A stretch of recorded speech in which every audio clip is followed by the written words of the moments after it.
So welcome, guys. So the topic for our panel is about gaining traction by doing things that don't scale. Now, we live in an era of blitz scaling and hyper growth, showing accelerating business returns to investors, to stakeholders, and to even users. So talking about non-scalable things in a startup just sounds so counterintuitive and vague and not so cool, actually, right? So, and we're specifically talking about these founders of early stage startups who have to make some of these decisions on actually getting their products to actually market in the right way. So, Sanjay, what do you think? How does this all fit in for a founder, right? Should founders actually focus their time on non-scalable things, or should they actually be focusing purely on scalable things? So I think at the start, you're going to start with non-scalable things. Clearly, you build an MVP, you don't know what to scale. You're going to build something, you know where the market is, you have a rough idea of what you're building, and you're going to go out, build it, test it out, and if you're scaling before you're testing it out, you're doing the wrong thing. So logically, you are going to start with doing non-scalable things. But I think the long-term view is that you will continue to do certain things because as a founder, you have to do those. And I think take that ahead. So it's not just at the start, but you're going to do this all through your career as a founder. Ambarish, what do you think? No, I totally agree with Sanjay. And if I were to add that, first of all, you don't really know what product to build, what is that market want, and what exactly is it that the customer is going to buy, right? So you have to try out things. There's a lot of time in experimentation to find out a product market fit. But there's another side of it, which is most of the founders, the young, out of college or in 20s, never been a CEO before, you don't know how to manage team, you do not, first time salesman, first time CTO, right, first time CO. So you also have to learn these things as well. And there are two learnings going on. Number one is learning to be the top brass of a very fast moving company. And number two, figuring out what the market wants. And both of these things have to happen and have to happen successfully before you just literally put rocket fuel behind you and then kind of just shoot. Otherwise, you might just go in the wrong direction and explode. Before we move forward with the next question, how many folks in the audience are or have been entrepreneurs, founders of startups? How? Okay. How many of you have been founding members of early teams? Wonderful. So, actually, let me just ask, and how recent are your startups? I mean, is this like last 3 years? Okay. This is amazing. So, Sanjay, there are like many functions that a founder, entrepreneur has to actually focus on, right? And each one of them has to be built to a good amount of structure. So are there, on top of your mind, are there a couple of areas where you think for quite some time in startups like the founders have to do it themselves, and even if it sounds non-scalable? So I think recruiting is one thing. You have to recruit your first few people with care, and that's something only a founder can do. It's not hiring where you get somebody to get the job done. But these are people you're going to get to believe into your mission. You're going to evaluate them for a fit because you're going to stay married for a long time, or at least that's what you hope. And that's what you're trying to do with the first few people you recruit. Similarly, you'll be recruiting customers, and you're going to have to go talk to them. And I think this is what Ambarish referred to. You have to be the first salesperson for your company. And every time you go meet a customer, you're going to learn something. And this is also something you're going to do for a while before you finally find somebody to hand that off to. But recruiting, I think you're going to continue far long into your journey as a company. I actually was at Google for a while, and when I joined Google, it was post-IPO, and my resume went up to Larry and Sergey. At that time, all engineering resumes were, you didn't get a job offer till Larry and Sergey saw them. This is when Google was a 5,000 person company. So this is how important it is to get the right people into the company, and if Larry and Sergey can do it, there's no reason why you guys can't do the same thing. Yeah. Ambarish? No, I would say there's a little bit of framework here. When you're starting up the company, literally you don't have any resources. So the question is not so much about like what you should, what all you should do. The question is what all you can not do and still survive. So you kind of have to figure out what are the most important things for you. And I totally agree with you. The recruitment is one of the things. But if you want to kind of think a little bit in the framework, you can have X and Y axis, right? And you know, on X axis, let's say you have things which are important, and then Y axis, let's say you have things which are once broken cannot be fixed, like things which are unfixable if you don't do it right.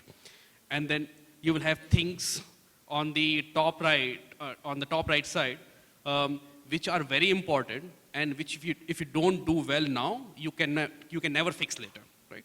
And those typically end up being things which you really don't have liberty of screwing up. And that's why a founder needs to go in and spend time there.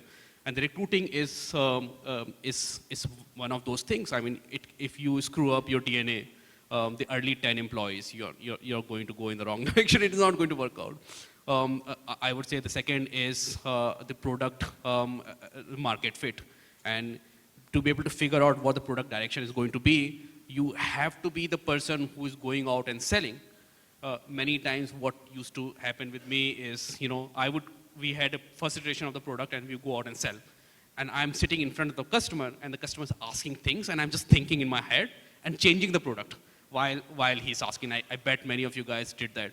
And only founder can do it. A sales guy cannot do that. I mean, sales guy is going to go and sell what he's asked to go and sell, not, you know, go and conceive a totally different product sitting in front of the customer.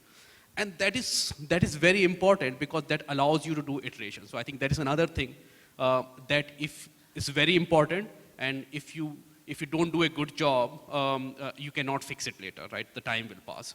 So I think those, for me, recruitment, the culture, and then product market fit, the initial customer, that was very, very important, and that is what I ended up doing. For many other companies, which may be consumer companies or let's say social media companies, something else may be important. But the good way to think about is, you know, what are things which are important for your core business, and what are the things that can never be fixed if you don't fix them now, right? You cannot fix them later by putting more money. Those are the things that you should focus on. So, Ambarish, continuing on that, now there are non-scalable things founders can do which would end up being bad decisions, right? Like there are non-scalable things that you shouldn't do too. So how do you make that judgment call? Did you have a framework to make those judgment calls? Like, how do you decide, right? Just because it's non-scalable now, you don't want to do after this panel, but you want to be sure that those are the really important ones, because founders' time is the most expensive, asset of the company, and it keeps dwindling away. So, is there a framework to make those kind of judgments? Did you use any? I think the topmost thing is survival. I read somewhere that companies don't shut down, they run out of money trying. The people leave, things move on, and then that's where you kind of shut down, right? And first couple of years is just pure survival. One way or another, you need to just continue to go, and which means you need to continue to show growth, you need to get customers, you need to keep the team excited. And that is the most important thing, and many times you may even compromise with the two things that I talked about, product market fit and the culture. I remember hiring people, and I bet many of the founders too, we say, I just can't take it anymore, I can't do this job, I just need to get a warm body to come and do this job now. Because if I don't do it, we are not going to survive. And I made compromise even on the recruitment side of things. I think the topmost thing is survival. Then the core things that I talk about, which is the DNA of the company, and hopefully you'll not screw up enough while trying to survive. Yeah. These core things, which is product market fit and the DNA, and I think everything else kind of comes at the afterward. Interesting. And yeah. I think anybody who's it just comes very naturally because, very clearly, survival is the most important thing. And if you do for 2-3 years, you have a chance to get lucky. Interesting. Sanjay, so given that, the cost of a founder doing non-scalable things is really high. So obviously, as a founder, right, right? You would, or as an early team member where you have a huge vision on your shoulders, the first question that comes to your mind is, if this is not going to be scalable, if it costs so much for me to just do it in the first 6 months, how do I justify my time? I think when we just covered it, survival is the most important thing. And when you look back today and you look at either Aadhaar or MapMaker, both of these are sort of housed in much larger organizations. They're not typical startups. But survival was important for all of these things as well. And when we started out, we knew we had to get it right. We had to get the traction. We had to get people to buy into the vision. And you do what it takes to do those things. So, I think I want to just sort of add to Ambarish's point on sometimes you need to get somebody because you can't do it yourself. But I think the key point there is this difference between recruiting and hiring. When you hire to get something done, it's a sort of very transactional thing. And recruit is you're getting somebody to buy into your mission who, both as a customer or as an employee, who is going to contribute to taking that mission ahead. And that's something you're still going to do. There are certain things that you will not be able to do and you need to get help in doing. So that you will do. If your mission has to succeed, if what your goal is, you're going to get there, you're going to have to survive on the way, do what it takes. And as a founder, you know that if you don't survive, there's nothing else. So, but here's the thing, right? A founder is not alone in this. Like, you had investors, right? You had investors, early angel. You also had Sequoia coming, into building into your vision. When you built MapMaker, you had Google. Then at Aadhaar, there was government. There are a lot of stakeholders. So it's not that you're going to make those decisions yourself, right? It's, you have to convince a lot of stakeholders. So how important is stakeholder management when you're trying to do something and someone in your board or the government, someone thinks that this is not scalable, I don't think you should do. So how do you handle that? See, Sequoia came in Series A. Before that, they were angels. And typically, and I'm angel investor now as well. The angels typically have a thinking of, there's this nice guy, he'll do something, let's give him some money. Right? It's like a spray and pray situation. So it's going to be your decision, your success and your failure. It's just that somebody kind of is hoping. He's probably written off, like, after, typically in angel community, there's a saying that, just put the money and then forget that it's going to ever make any money really out of it. So it's pretty much the entrepreneur's success or failure, most probably failure, given the statistics. I think the entrepreneur shouldn't give a shit about, what anybody is saying. Right? It's, Is Sequoia here in the audience? And, I think they will agree with me. Especially the survival phase, which is, pre-Series A stage, where you need to show product market fit. You are the one who are in the market, dealing with the customers, getting the technology done, you know most. And everybody is hoping that you'll figure out before you run out of money or resources. So just, that's what everybody's betting on, and they bet on you as a person and the team that you have built up.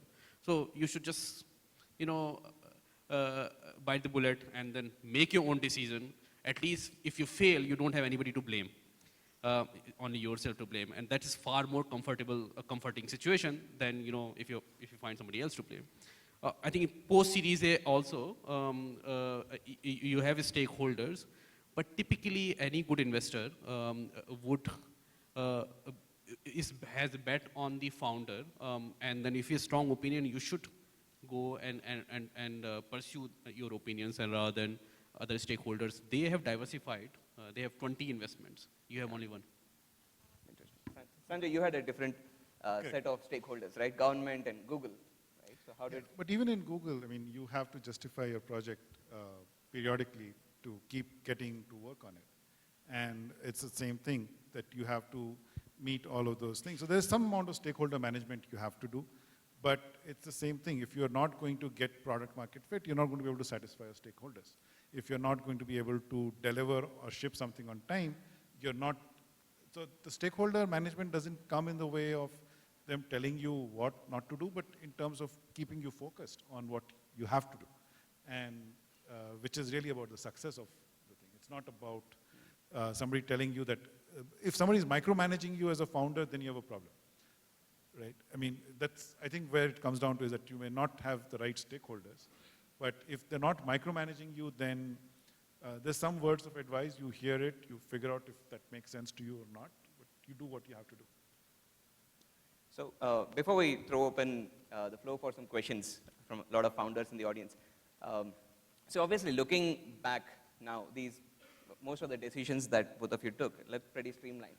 Looking forward, these are pretty hard, right? Because you could have been wrong too. So were there any best practices you used to get through those stressful times? Like, did you meditate, or did you, what did you do to actually succeed in some of these things? Yes. Actually, you look at your team. I mean, if you're recruited right, they give you a lot of strength. I mean, and they, you know, you look at your users, you look at where you're going, how things are changing because of what you as a founder are doing, then I think you know you're on the right track. And then you go back and do the right thing to just feed it going. That's really what you have to do. Ambarish, what do you think? I think, you know, of course, you work very, very hard, and that is very helpful. I have always had